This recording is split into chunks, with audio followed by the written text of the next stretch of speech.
बच्चों के साथ क्या बिहेवियर होता है यहाँ यूरोप के अंदर, स्कूलों के अंदर? क्या वो मार पीट करते हैं बच्चों के साथ या बुरा सलूक करते हैं, या एक छोटे से ख्वाब के ऊपर वो लोग इतना बड़ा डिसीजन भी ले सकते हैं? बिस्मिल्लाहिर्रहमानिर्रहीम। अस्सलाम वालेकुम। क्या हाल है, कैसे आप लोग? उम्मीद करती हूँ कि आप सब लोग खैर व आफियत के साथ होंगे। Welcome to another vlog. तो मैं आपको स्विट्ज़रलैंड से हमेशा ये व्लॉग्स पेश करती रहती हूँ। उम्मीद करती हूँ कि आप लोगों को ये पसंद आ रहे होंगे और कुछ ना कुछ स्टोरीज़ लगा रही होती हूँ, बता रही होती हूँ आप लोगों को कि यहाँ का क्या कायदा, क्या कानून है, ताकि जो नए आने वाले लोग हों उनको भी इन चीज़ों के बारे में पता हो कि यहाँ पर कितनी सख्तियाँ और कितनी नरमियाँ हैं। तो ये मैं स्कूल जा रही हूँ और मेरी बेटी का अपॉइंटमेंट, जिस तरह के मैंने आप लोगों को बताया कि सुबह हो गई तो भाग दौड़ लग गई है। स्विट्ज़रलैंड के यही सारे काम होते हैं, सुबह होते ही बस दौड़े लग जाती है। तो आज मेरी बेटी का अपॉइंटमेंट था स्कूल में। अपॉइंटमेंट क्या था, स्कूल में जाना था। हर वीक मुझे एक दिन जाना पड़ता है। जुदी कहते हैं, जुमेरात को, जैसे कि मैंने कहा था एक एक वर्ड में आप लोगों को फ्रेंच का भी बताऊंगी। तो जुदी कहते हैं जुमेरात को। तो थर्सडे वाले दिन जो है ना, मेरा स्कूल में जाना होता है लाजमी अपनी बेटी के साथ, क्योंकि उसका स्पीच थेरापी की क्लास होती है। तो उसके अंदर मुझे बुलाया जाता है ताकि मैं उसे देख सकूं कि वो किस तरह से बातचीत कर रही है और कितना ग्रो कर रही है। तो मैं फ्रेंच लैंग्वेज में ये कितना ग्रो कर रही है, वो स्पीच थेरापी की क्लास होती है जिसे यहाँ पे ऑर्थोफोनी कहते हैं। तो ये मैं भी उसकी क्लास की तरफ रवा दवा हूँ। यहीं पर वो मुझे गेट पे ही नज़र आ जाती है। तो फिर हम साथ ही अंदर जाते हैं, क्योंकि वो भी उसी क्लास में जाने की वजह से, नॉर्मली उसकी क्लास ऊपर थर्ड फ्लोर पर होती है, लेकिन ये यहाँ नीचे आती है अपना तो ऑर्थोफोनी की क्लास लेने के लिए, स्पीच थेरापी के लिए। तो फिर मैं साथ में ही चली जाती हूँ। थोड़ी देर ये यहाँ बैठकर अपना कुछ वर्क करती, खेल कूद करती है। मेरे सारे बच्चे यहाँ पर स्कूलों में, हर बच्चे के लिए जो मतलब किसी और कंट्री से आया हो तो उसकी ये क्लास स्पेशली होती ही होती है हर हाल में, स्पीच थेरापी की। तो अक्सर औकात Attends, tu dis maman देख quand elle est prête. Ma, tu sais plus grand. Tu pas peur de faire ton serment. Oh là là. Oh, le ver de terre, il est mort. Oui, c'est pas toi qui la verre Et il y a quoi dans la poubelle? Il y a quoi, y a quoi dans la poubelle? La verre de terre, c'est mis dans la poubelle. Beaucoup de vers de terre dans la poubelle. Ha ha ha ha. Je suis plus fort. Et je suis très grand. तो ये इनकी तूफ़ानी की teacher थी जो ये class लेती हैं। तो मैं पिछले दिनों हॉस्पिटलाइज थी, यानी कि एडमिशन हुआ था मेरा हॉस्पिटल में। थोड़े ज़हनी तौर पर डिस्टर्ब थी, क्योंकि मेरी बच्ची रात को सो नहीं पाती थी। थोड़ा ये इसके जहन में एक चीज़ का बड़ा खौफ है, वो छोटे छोटे कीड़े जो ज़मीन पे रेंगते हैं वो इसे ख्वाबों में नज़र आते हैं, और ये डरती बहुत ज़्यादा है उन चीज़ों से। तो ये हर वक्त अपना बेड छोड़कर और आकर और मेरे पास होती है। तो मैं बहुत ज़्यादा यानी कि इसलिए स्ट्रेस ले रही थी कि भाई क्या बात है ये इस तरह करती है। तो मैंने वो टीचर को जब बताया तो आपने देखा कि वो कितना कुछ कर रही थी, घंटों वो इसके साथ लगी रही। वो छोटे छोटे कीड़े पेपर पे बनाकर और उसे इसको मतलब एक अदाकारी करके उसे कह रही थी कि मैं इन कीड़ों से नहीं डरती हूँ। उसे उठाकर और डस्टबिन में डालती हूँ, फाड़ फाड़ कर फेंक कर डस्टबिन में डालती रही। वो लगी रही कि इसके दिल से ये खौफ निकल जाए। मुझे कह रही थी जितना हो सके मैं तुम्हारी मदद करूँगी। तो ये चीज़ें होती है यहाँ के टीचरों की। उन्हें अपना काफ़ी वक्त दिया और वो बच्ची के साथ लगी रही। छोटे छोटे कीड़े बना रही थी, सांप बनवा रही थी। उससे पहले वो इतना डरी थी कि वो पेंसिल को भी हाथ नहीं लगा रही थी। बाद में उसका इतना डर निकाला उसने कि वो सांप और कीड़े और इस तरह की चीज़ें बना कर उसे काट कर और डस्टबिन में फेंकवा रही थी उससे कि मैंने सब कुछ फेंक दिया है अब मुझे इन चीज़ों का बिल्कुल भी डर नहीं है उसके अंदर। क्या कहते हैं उसको, छोटे छोटे टर्टल और दूसरी चीज़ें बनाकर, और कह रही थी कि ये तो ज़्यादा फॉक्स है, यानी कि डर नहीं लगता इनको इन चीज़ों से, ताकतवर है। और बाकी आप जो है ना, आप ज़्यादा ताकतवर हो, वो कीड़े तो छोटे से हैं। और ये वो अपने तरीके से नहीं, कि बहुत अच्छी तरीके से उसने बच्चों को समझाया। मैं तो हैरान रह गई, काफ़ी देर वो अदाकारी करती रही, अपने बच्चे के साथ बच्ची बन गई थी। और उसने वो सारे कागज़ों को ख़राब करती रही, तस्वीरें बनाती रही, उसे फेंकती रही डस्टबिन में, कि मतलब इस बच्ची के दिल से ये खौफ निकले ताकि ये रातों में सुकून से सोए और वो तुम्हें भी सोने दे। मैंने कहा मैं बहुत ज़्यादा ज़हनी तौर पे इतना डिस्टर्ब हो गई हूँ, क्योंकि बच्ची रात में नहीं सो पा रही है। और साथ में मैं भी ज़ाहिर है सारा दिन काम करती हूँ, और मैं फिर रात में ज़ाहिर है मुझे भी सुकून चाहिए, तो मैं भी नहीं सो पाती और ये भी नहीं सो पाती है। फिर ज़ाहिर सी बात है इनके पापा भी, तो फिर उसको बड़ी स्ट्रेस हुई, मुझसे ज़्यादा उसने टेंशन ले ली थी। वो काफ़ी देर वो बच्ची के साथ लगी रही, खेल कूद में। उसने कहा अब नेक्स्ट वीक हम सारा काम छोड़कर हम इस बच्ची पे ध्यान देंगे कि इसके दिल से ये डर निकालना है। यानी अपने बच्चों से भी ज़्यादा वो लोग आपके बच्चे पे ध्यान देते हैं। हम अपने बच्चों पे इतना ध्यान नहीं दे पाते जितना कि ये लोग हमारे बच्चों के साथ कर रहे हैं। बहुत, यानी कि बहुत ज़्यादा ख्याल करते हैं हर मामलात में। तो फिर मुझे जब मेरा फिनिश्ड हुआ, वो क्लास ख़त्म हुई, तो मुझे कह रही है कि जो हो सके मैं आपकी मदद करूँगी, मुझसे जो हो सकेगा मैं करूँगी इस बच्ची को, यानी कि इसके दिल से ये खौफ निकालूँगी। अपनी तरफ से लगी रही, हॉस्पिटल यहाँ वहाँ हर जगह हमें काफ़ी टाइम से इस बच्ची के दिल में ये खौफ है।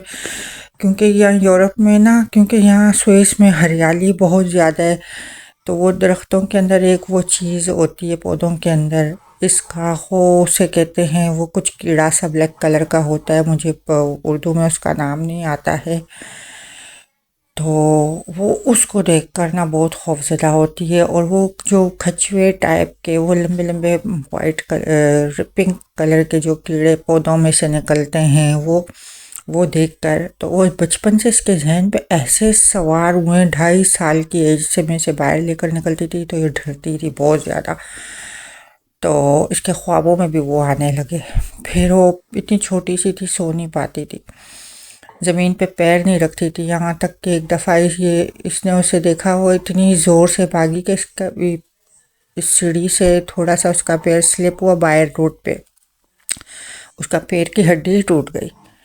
तो इतना ज़्यादा ये डरी कि जिसकी वजह से उसको उस दिन से डॉक्टरों ने इसका पीछा नहीं छोड़ा। वो इतना साइकेट्रिस्टों के पास बेचते रहे इसके दिमाग से। टोटली इन्होंने सारी चीज़ें निकाल ही दी थी। पर अब दोबारा से थोड़ा बहुत स्टार्ट हुआ था, तो जिसमें ये मुझे डिस्टर्ब करने लगी थी, तो मैं फिर डॉक्टर के पास गई। मैंने फिर बताया, फिर से अपॉइंटमेंट लिया, स्कूल में बताया। उन्होंने मुझे हॉस्पिटलाइज किया कि आपको भी सुकून चाहिए, क्योंकि आपकी बच्ची आपको तंग करी। कितनी बड़ी बात है। मुझे पूरे 2 हफ्ते 2 वीक उन्होंने रेस्ट दिया है, 2 वीक। तो ये बहुत बड़ी बात है। आप इजी होकर वहाँ पे बिल्कुल ठीक हो जाए, आप घर पर आए, आपकी बच्ची को भी फिर आप देखेंगे बाद में। पहले माँ है तो फिर बच्ची है, यानी इतना उन्होंने मेरा भी ख्याल रखा और मेरी बच्ची का। तो ये बात होती है सारी यूरोप की। यहाँ पर बहुत सारी चीज़ें बहुत बुरी और बहुत सारी चीज़ें बहुत ज़्यादा अच्छी भी होती हैं, तो हमें दो तरफ देखना चाहिए। हमारे मुल्क में हम डॉक्टर के पास जाते हैं और पता नहीं कितना कुछ कर लेते हैं, तो हमें पैसा भी इतना सारा पानी की तरह बहाना पड़ता है, फिर भी कुछ भी इस तरह का नहीं हो पाता जैसे कि यूरोप के अंदर आपके बच्चे का आपसे ज़्यादा ख्याल रखते हैं। और आपका अपने आप के ऊपर, जैसे मैं इतना ख्याल नहीं रखूँगी, लेकिन इनको परवाह होगी कि भाई ये औरत ज़हनी तौर पे कितना डिस्टर्ब हो रही है, इसके बच्चे कौन संभालेगा। तो उन्होंने इतना किया कि मुझे 2 वीक के लिए उन्होंने रेस्ट दिया, हॉस्पिटलाइज किया, ज़हनी चेकअप करते रहे, मेरा दिमाग ही करते रहे कि कहीं इसके दिमाग में कुछ। रोज़ाना मेरा प्रेशर कंट्रोल होता था।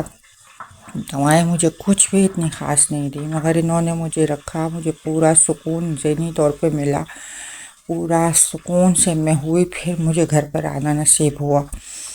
तो ये सारी बात होती है यहाँ की। बाकी यहाँ पर मैं निहारी वगैरह बना रही थी। मैंने सोचा कि चलो आज निहारी बनाती हूँ, क्योंकि मेरे बच्चे बहुत तंग करते हैं खाने के मामले में। मैं और मेरे हस्बैंड तो कुछ भी खा लेते हैं अल्हम्दुलिल्लाह। ये बच्चे इतना तंग करते हैं कि बस इनका दिल नहीं चाहता है कि हर चीज़ के लिए फ़ोर्स करना पड़ता है। फिर जो जो चीज़ इनको अच्छी लगती है, मेरी कोशिश यही होती है कि मैं वो बनाऊँ। तो मैं क्या करती हूँ, क्योंकि मेरे हस्बैंड की आदत है, वो कहते हैं कि शहरी में या कीमा हो या दाल हो, कोई ऐसी चीज़ हो तो मैं खट्टा ही उसके पैकेट्स बना के और फ्रीज़ कर लेती हूँ। साथ में निहारी बच्चों को अच्छी लगती है, तो मैंने क्या किया, निहारी भी बना दी।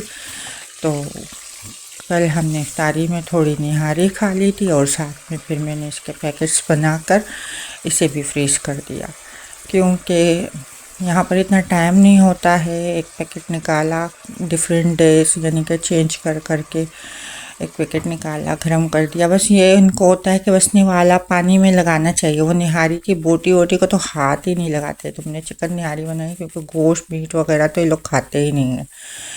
तो चिकन भी इनको ब्रेस्ट पीस बिल्कुल साफ़ सुथरी चाहिए।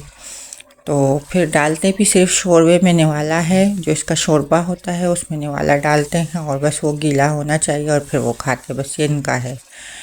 2-4 निवाले मारे और बस हो गया।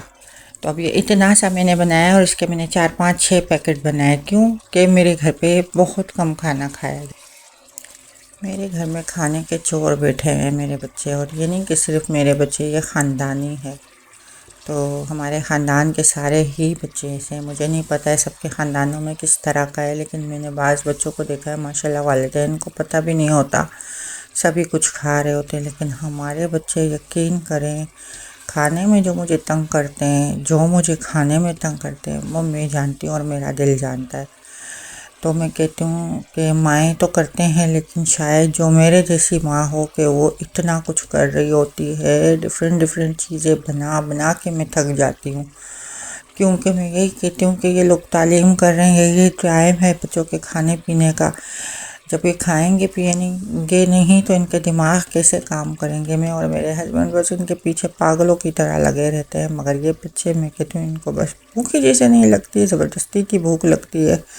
तो बहरहाल यहाँ मैं अपना लगी हुई हूँ, अपने क्या कहते हैं इसको, निहारी की सेटअप कर रही हूँ कि प्याज और ब्राउन किए मैंने, उसको रखा। फिर साथ में ये मसाले वसाले डालकर, पानी डालकर, और निहारी कुकर में मैंने डाल के फटाफट बना ली थी।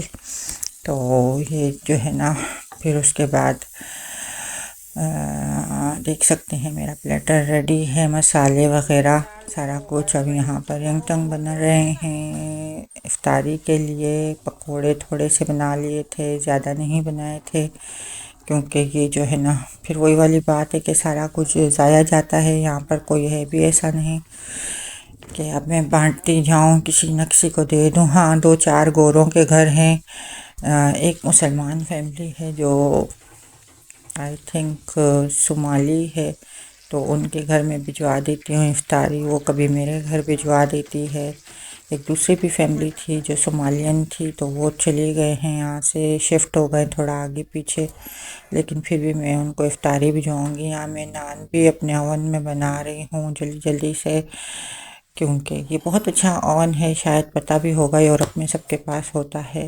इटली से मैंने 2 मंगवाए थे, लेने गई थी, लेकर आई थी। तो ये जो है ना, ये देखिए आप, मेरे नान फटाफट रेडी हो गए बड़े अच्छे से जी। तो हमारा टेबल भी लग चुका है, बस दुआओं में याद रखना। इफ्तारी का टाइम हो चुका है, और चैनल को लाइक और सब्सक्राइब करें। शुक्रिया।